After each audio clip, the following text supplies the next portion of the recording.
Friends, ഇന്ന് നമുക്ക് prawn malai കറി ഉണ്ടാക്കാം. ഞാനിവിടെ 300 ഗ്രാം ചെമ്മീൻ എടുത്ത് വെച്ചിട്ടുണ്ട്. അതിലേക്ക് 1/4 ടീസ്പൂൺ മഞ്ഞൾപ്പൊടിയും ആവശ്യത്തിന് ഉപ്പും ഇട്ടിട്ട് നന്നായിട്ടൊന്ന് മിക്സ് ചെയ്ത് കൊടുക്കുക.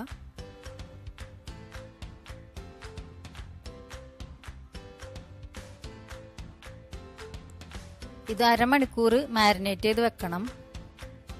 ഇനി ഒരു മീഡിയം സൈസ് സവാള, 1 ഇഞ്ചുള്ള ഒരു പീസ് ഇഞ്ചി, 1 ടേബിൾ സ്പൂൺ വെളുത്തുള്ളി, 1/4 ടീസ്പൂൺ കടുക്, ഇവയെല്ലാം കൂടി നല്ല പേസ്റ്റ് രൂപത്തിൽ അരച്ചെടുക്കണം.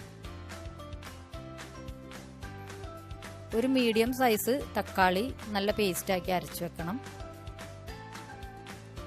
2 കപ്പ് തേങ്ങാപ്പാൽ പിഴിഞ്ഞു വെക്കാം. ഇനി ഒരു പാനോ കടായോ അടുപ്പിൽ വെച്ചിട്ട് ചൂടാവുമ്പോൾ 2 ടേബിൾ സ്പൂൺ ബട്ടർ ഇട്ട് കൊടുക്കണം. ബട്ടർ നന്നായി മെൽറ്റായി വരുമ്പോൾ അതിലേക്ക് നമ്മൾ മാരിനേറ്റ് ചെയ്ത് വെച്ചിരിക്കുന്ന പ്രോൺസിൻ്റെ പീസസ് ഓരോന്നായിട്ട് അതിലേക്ക് ഇട്ട് കൊടുക്കുക. ഒരു ഹാഫ് കുക്ക് ആവുമ്പോൾ മറിച്ചിട്ട് കൊടുക്കണം. ഹാഫ് കുക്ക് ആയാൽ മതി, കാരണം നമ്മളിത് കറിയിലിട്ട് ഒന്നുകൂടി വേവിച്ചെടുക്കാനുള്ളതാണ്. മറിച്ചിട്ട് ആ ഭാഗം ഹാഫ് കുക്കായ ശേഷം നമുക്ക് ഇതൊരു പ്ലേറ്റിലേക്ക് മാറ്റി വെക്കാം. പ്രോൺസ് കോരി മാറ്റിയ ശേഷം അതിൽ ബാക്കി വരുന്ന ബട്ടറിൽ നമുക്ക് 1/4 ടീസ്പൂൺ നല്ല ജീരകം ഇട്ടിട്ട് പൊട്ടിച്ചു കൊടുക്കുക. നല്ല ജീരകം നന്നായി പൊട്ടിക്കഴിയുമ്പോൾ നമ്മൾ നേരത്തെ അരച്ച് വെച്ചിരിക്കുന്ന സവാളയുടെ മിക്സ് ഇതിലിട്ടിട്ട് നമുക്ക് നന്നായിട്ടൊന്ന് വെള്ളം വലിച്ചെടുക്കാം. ഇതിൽ ഓയിൽ കണ്ടന്റ് കുറവാണെന്ന് തോന്നിയാൽ കുറച്ചുകൂടി ബട്ടർ ഇട്ട് കൊടുക്കുക നമുക്ക്.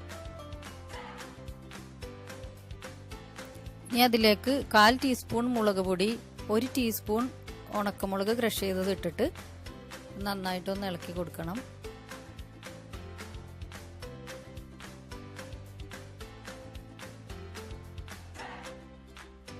രണ്ട് പച്ചമുളക് ആഡ് ചെയ്ത് കൊടുക്കണം. ആവശ്യത്തിന് ഉപ്പ് ഇട്ട് നന്നായിട്ടൊന്ന് ഇളക്കിയതിന് ശേഷം നമ്മൾ അരച്ചു വെച്ചിരിക്കുന്ന ടൊമാറ്റോയുടെ പ്യൂരി ഇതിലേക്ക് ഒഴിച്ചു കൊടുക്കാം. ടൊമാറ്റോയുടെ വെള്ളം വലിയുന്നത് വരെ ഇതൊന്ന് ഇളക്കി കൊടുക്കണം. വെള്ളം വലിഞ്ഞതിന് ശേഷം നമ്മൾ പിഴിഞ്ഞു വെച്ചിരിക്കുന്ന തേങ്ങാപ്പാൽ ഇതിലേക്ക് ഒഴിച്ചു കൊടുത്തിട്ട് നന്നായിട്ട് മിക്സ് ചെയ്ത് കൊടുക്കുക.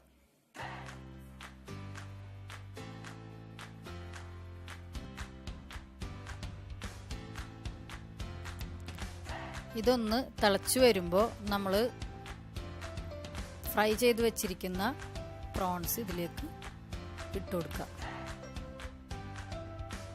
ഇത് നമ്മൾ ഹാഫ് കുക്ക് ചെയ്തിട്ടുള്ളൂ, അപ്പം അതുകൊണ്ട് കുറച്ചുകൂടി നേരം വേവുന്നത് വരെ മൂടി വെച്ചിട്ട് വേവിച്ചെടുക്കണം.